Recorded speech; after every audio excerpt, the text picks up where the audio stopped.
যদি সব কিছু রেডি থাকে তাহলে মাত্র 10 মিনিটের মধ্যেই ঘরেই বানিয়ে ফেলতে পারবেন রেস্টুরেন্টের মতো প্রন গার্লিক নুডলস। আসসালামু আলাইকুম।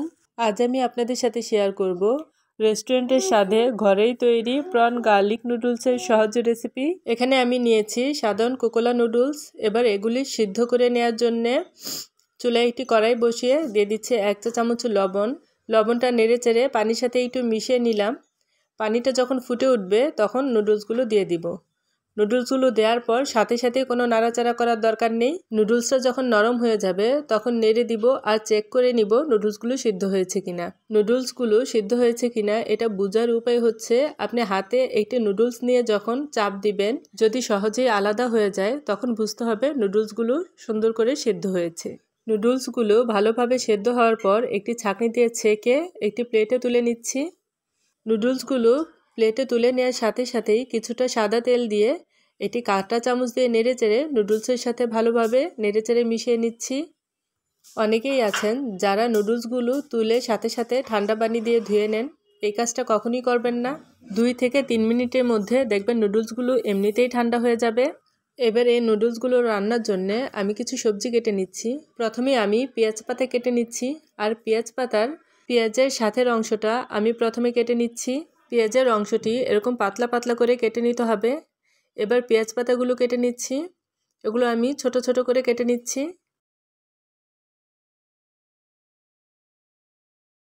পেঁয়াজ পাতাগুলো কাটা হয়ে গেলে আমি একটি গাজর এরকম লম্বা লম্বা করে কেটে নিয়েছি। তারপর বাঁধাকপি আর ক্যাপসিকামও লম্বা লম্বা করে কেটে নিয়েছি। এবার ফাইনালি রান্নার জন্য চুলায় একটি কড়াই বসিয়ে সাদা তেল গরম করে নিয়েছি। দিয়ে দিচ্ছি 2 চা চামচ রসুন কুচি আর 1.5 চা চামচ আদা কুচি। এবার চুলার আঁচ বাড়িয়ে এগুলো একটু ভালো করে ভেজে নিতে হবে।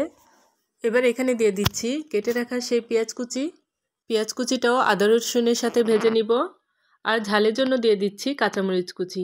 আমি এখানে 3টি কাঁচামরিচ কুচি করে দিয়েছি। এবার কাঁচামরিচ কুচিটাও পেঁয়াজের সাথে নেড়ে চেড়ে মিশিয়ে নিলাম। এরপর দিয়ে দিচ্ছি গাজর কুচি আর বাঁধাকপি কুচি, কারণ এগুলো সিদ্ধ হতে একটু সময় লাগে, তাই এগুলো 1 মিনিটের মতো ভেজে নিব। 1 মিনিট পর এখানে দিয়ে দিচ্ছি চিংড়ি মাছ। আমি এখানে ছোট সাইজের কিছু চিংড়ি মাছ, এই চিংড়ি মাছগুলো আমি খোসা আর মাথা ফেলে দিয়ে ভালো করে ধুয়ে পরিষ্কার করে নিয়েছি। আমি এখানে ছোট সাইজের চিংড়ি মাছ ব্যবহার করলাম। আপনারা চাইলে কিন্তু এখানে বড় সাইজের চিংড়ি মাছগুলো দিতে পারেন। এবার চুলার আঁচ বাড়িয়ে চিংড়ি মাছ সবজির সাথে ভেজে নিতে হবে। চিংড়ি মাছে যখন একটু কালার এসে যাবে তখন দিয়ে দিচ্ছি ক্যাপসিকাম। আমি সবুজ কালারের একটি ক্যাপসিকাম এখানে দিয়েছি। আপনারা চাইলে কিন্তু এখানে অন্যান্য কালারের ক্যাপসিকামও দিতে পারেন।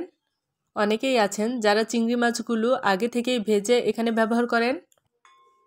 তো আমি এখানে এ পর্যায়ে চিংড়ি মাছটা ব্যবহার করেছি যেন চিংড়ি মাছের গ্রানটা প্রপারলি পাওয়া যায়। এ পর্যায়ে আমি এখানে কিছু সস দিয়ে দিব।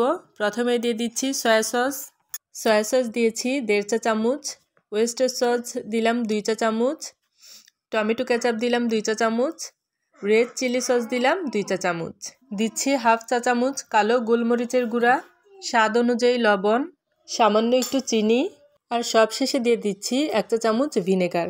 এবার সবগুলো একবার ভালোভাবে মিশিয়ে নিব।